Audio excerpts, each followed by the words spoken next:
Well, hello there everyone. My name's Rygos Poppin. Welcome to the final video for September of 2021. So today's final video for September is on Dagon. So this is a Lovecraftian game based on yet another character from H.P. Lovecraft. So yeah, no doubt you remember Cthulhu back in 2019, when now it's Dagon's turn. So this is a free game. So let's start a new game. Dagon is a faithful interactive adaptation of H.P. Lovecraft's work, focused on story and atmosphere. I'm writing this under an appreciable mental strain, since by tonight I shall be no more. Okay. During the game, you will encounter interactive elements. Okay. Penniless, and at the end of my supply of the drug which alone makes life endurable, I can bear the torture no longer, and shall cast myself from this garret window into the squalid street below. Okay. Let's Do go. not think from my slavery to morphine that I am a weakling or a degenerate. When you have read these hastily scrawled pages, you may guess, though never fully realize, why it is that I must have forgetfulness or death. Okay. A syringe. It looks like something that the Blight would use. What? Let's write something down. It was in one of the most open and least frequented parts of the broad Pacific that the packet of which I was supercargo fell a victim to the German sea raider. Okay. Okay, we're on a boat. Oh, cargo ship. Let's see what's over there. I'm curious. What was that? The Great War was then at its very beginning, and the ocean forces of the Hun had not completely sunk to their later degradation. So that our vessel was made a legitimate prize, whilst we of her crew were treated with all the fairness and consideration due us as naval prisoners. Okay, naval prisoners. Well, let's go up there on that boat, so we can get off it.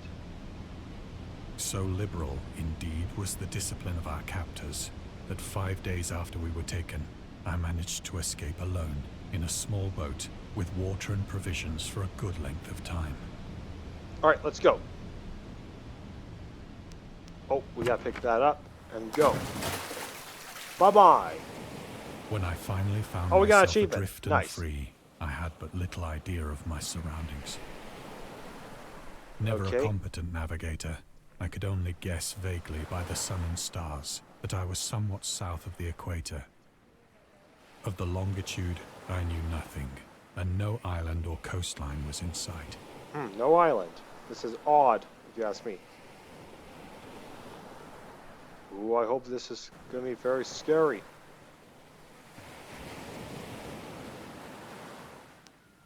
Oh, the moon. Let's see what's on the moon.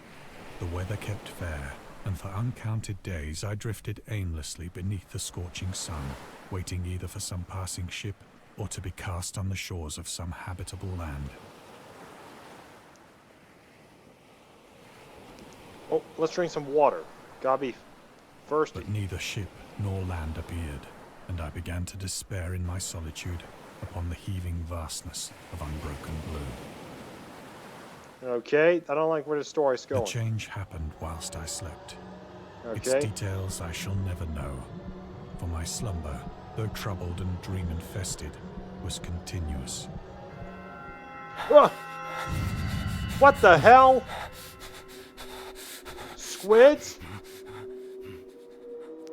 When at last I awoke, it was to discover myself half sucked into a slimy expanse of hellish black mire, which extended about me in monotonous undulations as far as I could see, and in which my boat lay grounded some distance away.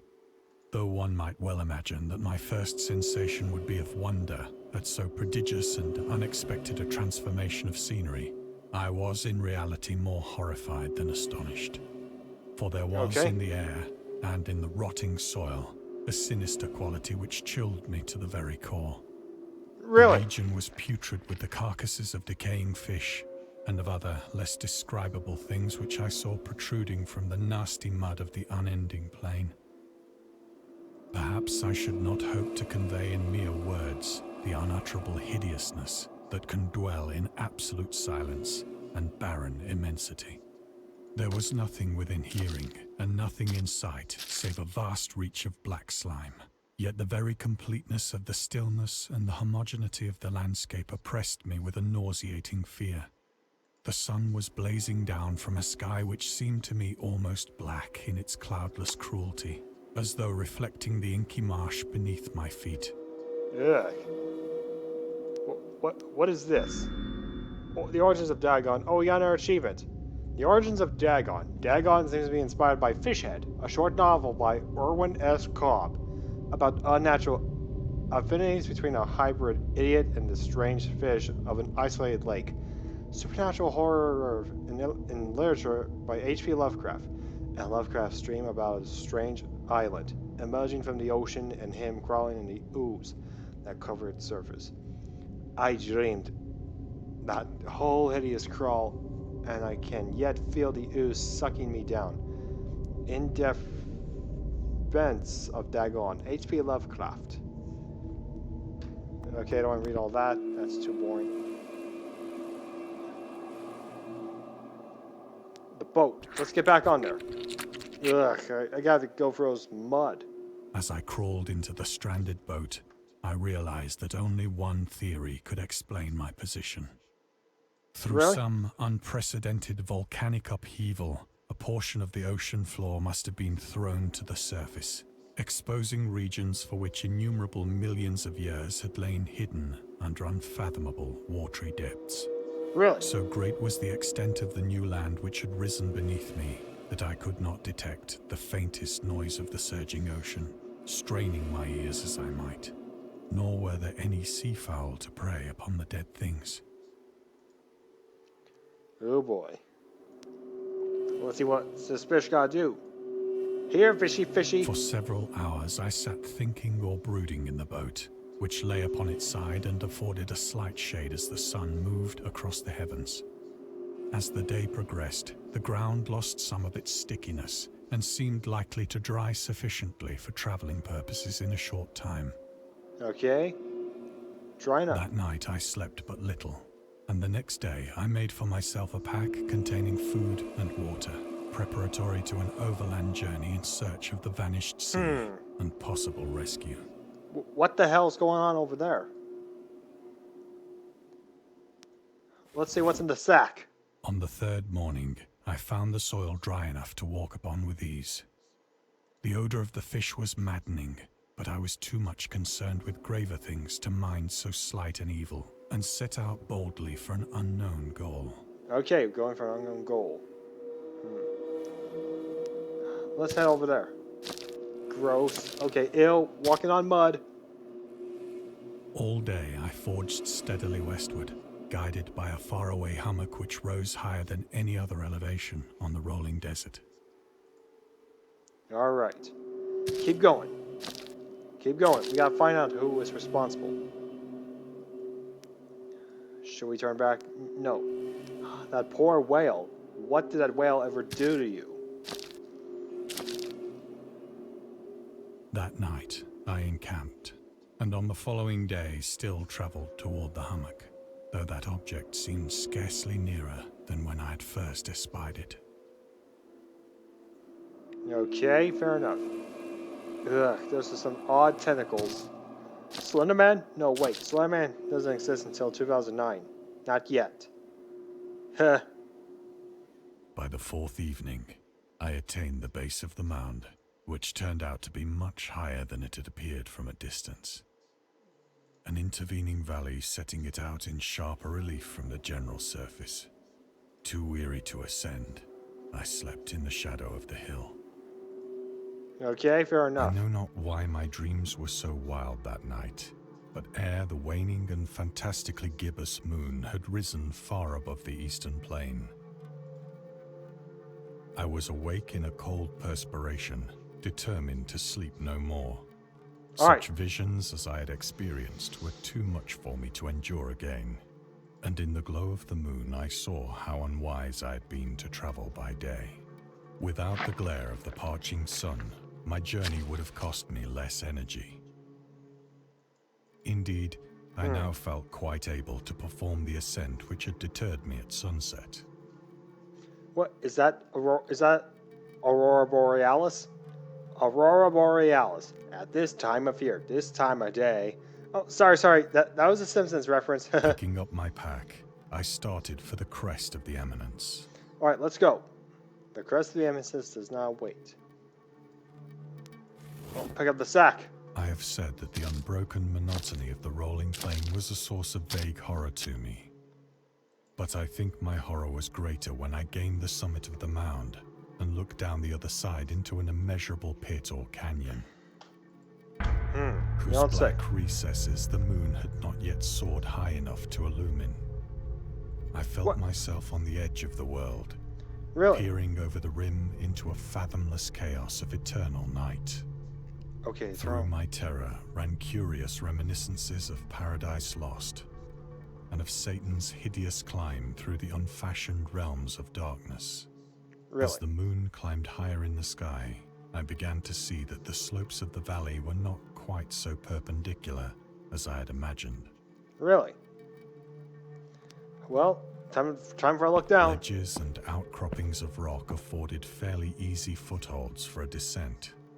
Whilst after a drop of only a few hundred feet, the declivity became very gradual. Really? Well, time to go down. Yep, going down. Ooh, this game's supposed to be scary. By an impulse which I cannot definitely analyze, I scrambled with difficulty down the rocks and stood on the gentler slope beneath, gazing into the Stygian deeps, where no light had yet penetrated. What? All at once, my attention was captured by a vast and singular object on the opposite slope, which rose steeply about 100 yards ahead of me. Really? An object that gleamed whitely in the newly bestowed rays of the ascending moon. Okay. Well, let's get over there. Head over there, quickly. That it was merely a gigantic piece of stone, I soon assured myself. Yeah. But I was conscious of a distinct impression that its contour and position were not altogether the work of nature. A closer scrutiny filled me with sensations I cannot express. Really? Well, I can't express that either. Let's have a little closer look at this stone. For despite its enormous magnitude and its position in an abyss which had yawned at the bottom of the sea since the world was young, I perceived beyond a doubt that the strange object was a well-shaped monolith. A monolith, huh? Whose massive bulk had known the workmanship and perhaps the worship of living and thinking creatures. I see. Dazed and frightened, yet not without a certain thrill of the scientist's or archaeologist's delight, I examined my surroundings more closely. Alright, let's get a little bit closer. We'll go for a muddy slope. The moon, now near the zenith, shone weirdly and vividly above the towering steeps that hemmed in the chasm. Funny if you ask me, because only 2 out of 4 of those masks, one that looks like predators and the other looks like trappers. And revealed the fact that a far-flung body of water flowed at the bottom, winding out of sight in both directions and almost lapping my feet as I stood on the slope. Really? Across the chasm, the wavelets washed the base of the Cyclopean monolith, on whose surface I could now trace both inscriptions and crude sculptures. Alright, let's have a little look at that. The writing was in a system of hieroglyphics unknown to me and unlike anything I'd ever seen in books, consisting for the most part of conventionalized aquatic symbols such as fishes, eels, octopi, crustaceans, mollusks, whales, and the like. Yeah. Several characters obviously represented marine things which are unknown to the modern world. What? Is that Cthulhu? No, it can't be Cthulhu. Dagon. Shoggoth? I don't know who. But whose decomposing forms I had observed on the ocean-risen plain.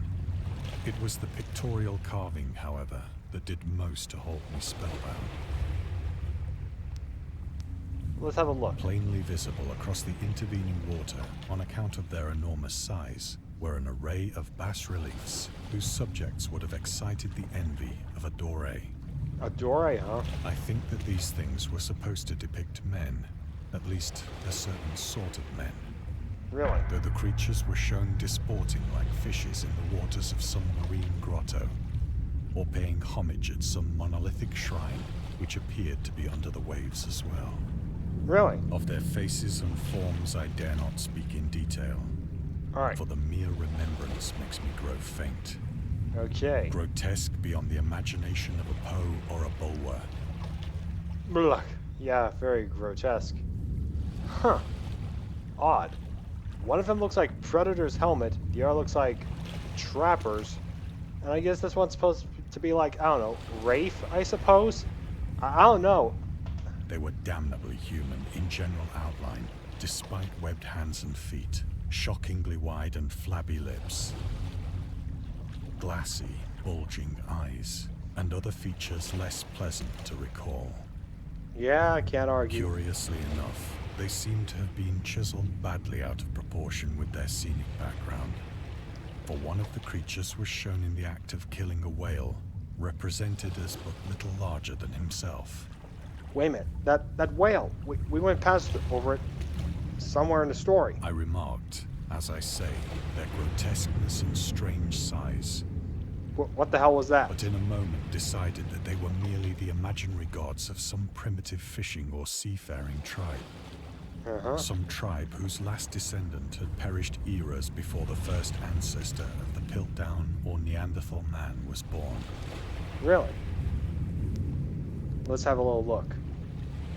Awestruck at this unexpected glimpse into a past beyond the conception of the most daring anthropologist, Really? I stood musing whilst the moon cast queer reflections on the silent channel before me. Then, suddenly, I saw it.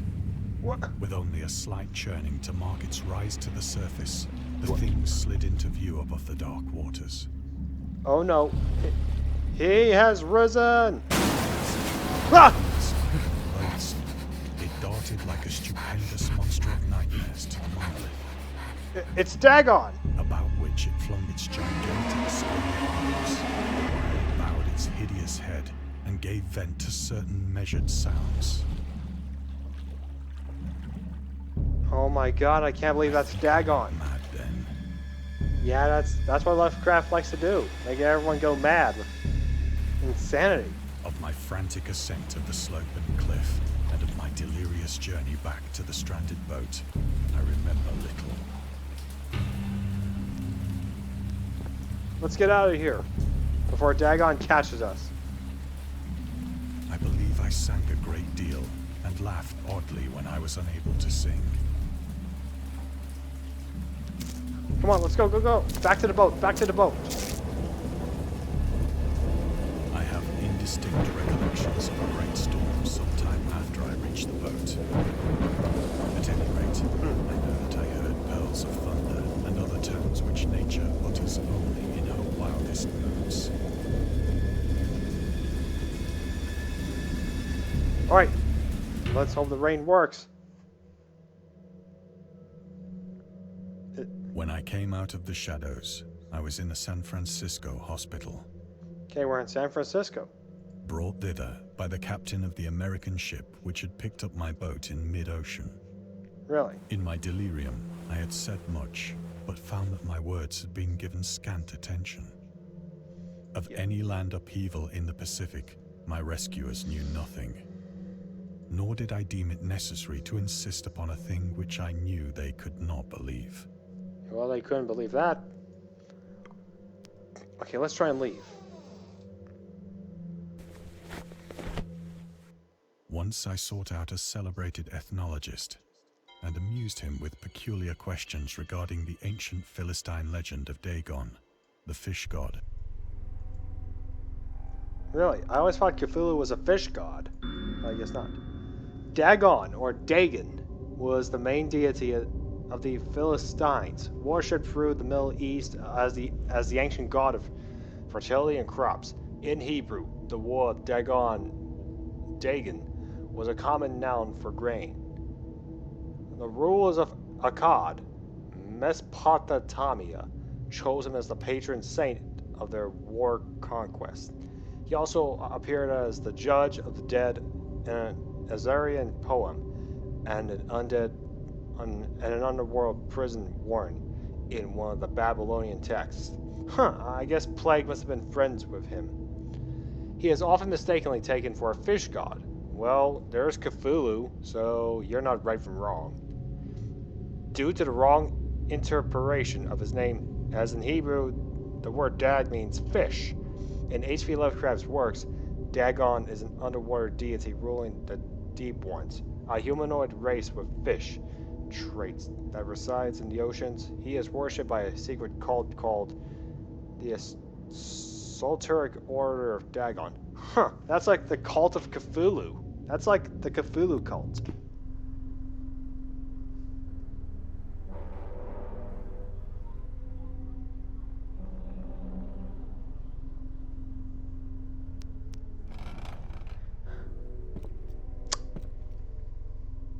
But soon perceiving that he was hopelessly conventional, I did not press my inquiries. Okay. Let's read a book. August Derleth and the Cthulhu Mythos. Okay, so good to hear Cthulhu again. August Derleth was an American writer and anthologist. He also befriended Lovecraft and published many of his works through his company Arkham House. Although he greatly contributed to the popularization of the author's works after his death, he is surrounded by numerous controversies. One of the most questionable decisions involved introducing the good versus evil doctrine. The Cthulhu Mythos. Okay, fair enough. Now what? What? Let's head over to that clock.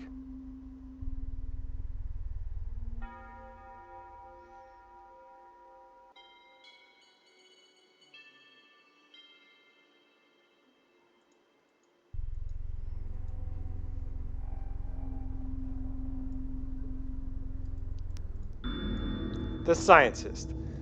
These days, the word scientist is a widely accepted term, but at the time Dagon was published, it was a subject for a wide debate. Well, scientists are doing their thing. Well, they're doing their job because of what's going on out there in the real world.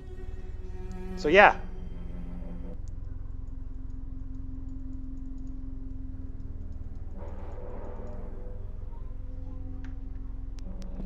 Time to leave.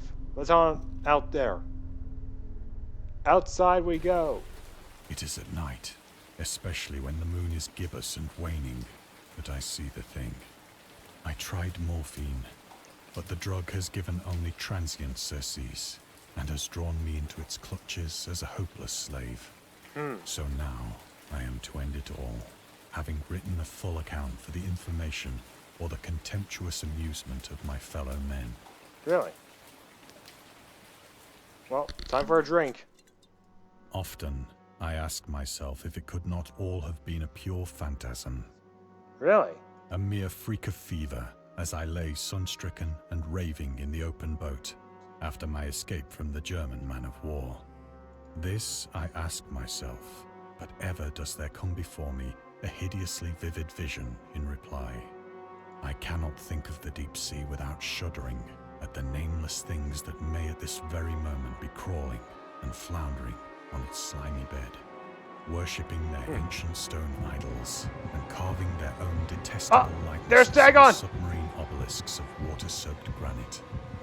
I dream of a day when they may rise above the billows to drag down into their reeking talons the remnants of puny, war-exhausted mankind. Of a day when the land shall sink and the dark ocean shall ascend amidst universal pandemonium.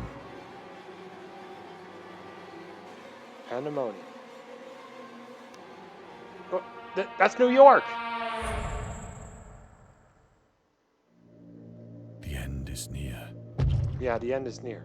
I hear a noise at the door, as of some immense slippery body lumbering against it.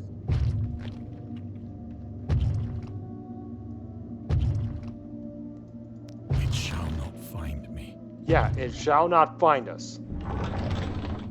Show yourself. You creepy weirdo. God, that hand! Dagon! The No. window! The window!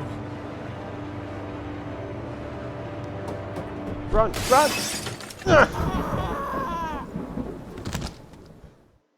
Sounds like Bill's from Left 4 Dead. Thank you for playing. What the hell? What the hell was that for? Well, I guess that's just how the game works, I suppose. But, oh boy. Let's just go ahead and close out this video.